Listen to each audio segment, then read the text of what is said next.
Got to say thank you to our studio audience for joining us today. And you know what? We would really like to have you here with us. If it's a church group, if it's a senior group, Bridge Club, Red Hat Club, any club or group, please, even if it's just you, we would love to have you to be here.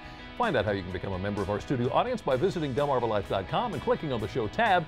And if you don't have access to the web, no problem. There's a phone number right there on your screen. Call it 443-880-9116. We were just saying that sometimes the best entertainment is during the commercial breaks now. You don't get to see it. You don't get to see it unless you come into the studio. Cyclists from all over the country have been training for this moment for months. The 24th annual Gull Century takes place this weekend on Delmarva.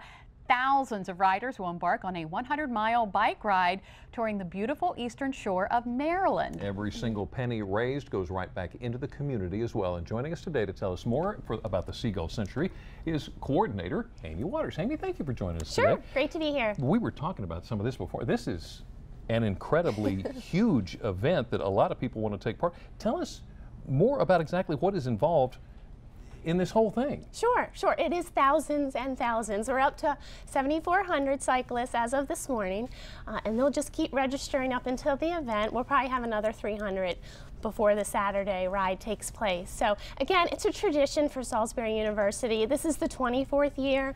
It'll start and finish at the university. We welcome them back to the finish line right there in front of Purdue Hall. There's music. It's a festival. Everybody kind of hangs out, has a good time, tells their story on why they're riding. And there's a lot of people from around the country who actually come for this ride. Yep, the one we have from the Virgin Islands, he comes up to Baltimore, stays for a week, and then comes to Gull Century. So the Virgin Islands, and we have a group of probably about 8 from Canada. Wow. Wow. Now I don't know why I thought this, maybe I was just assuming. I thought there was just one route. There's actually different routes. Correct, there's 3. So we're all over the place. We're going to many of the different towns. Pocomoke, Snow Hill, Berlin.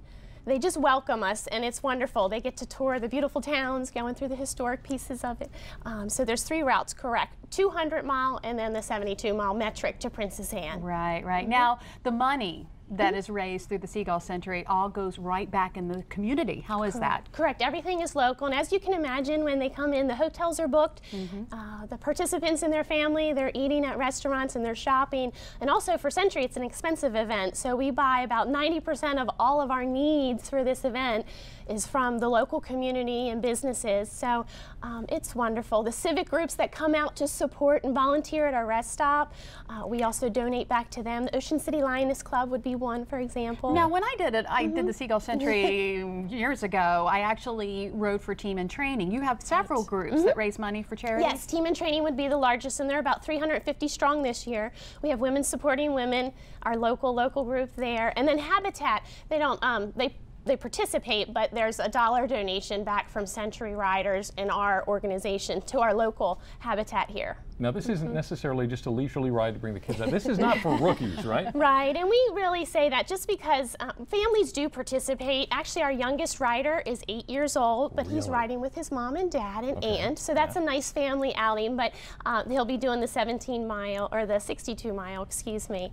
But again, just training is very important for safety for all of us. Right. Now, one of the reasons a lot of people come here is because of the scenery along the route. Tell us about that. Oh, it's beautiful. It's beautiful. It's kind of fun at our dispatch when you get a call if, say, a cyclist has a flat tire. Well, I'm here by the pumpkins patch, and they're like, well, there's a lot of those in Delmarva, or a beautiful church or something like that in a cornfield. So it is.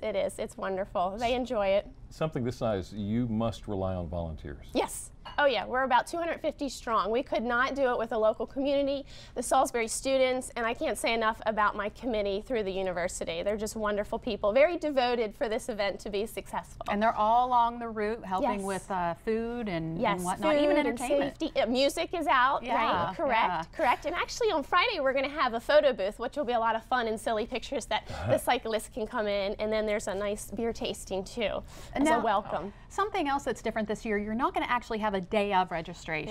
Right. We're going to try it this year. It's just very overwhelming trying to plan for, 8,000 plus cyclists logistics-wise. So I need to focus, and my staff really need to focus on other things, the start line and getting everybody out safety. It's a show and go start from 7 a.m. to 9 a.m. Right. All right. Now, even if you're not riding in the Gull Century, you need to be aware of it because you're asking people around these areas to watch. Yes, our local community members that are out and about trying to get to the local store to get gas. If you could just be a little cautious, we'll be riding. They're supposed to be riding two lanes, but just be cautious with your turns and on the highway. And our law officers from both the local, the city, and the county, and our local Salisbury University are very, very supportive. So they'll be out.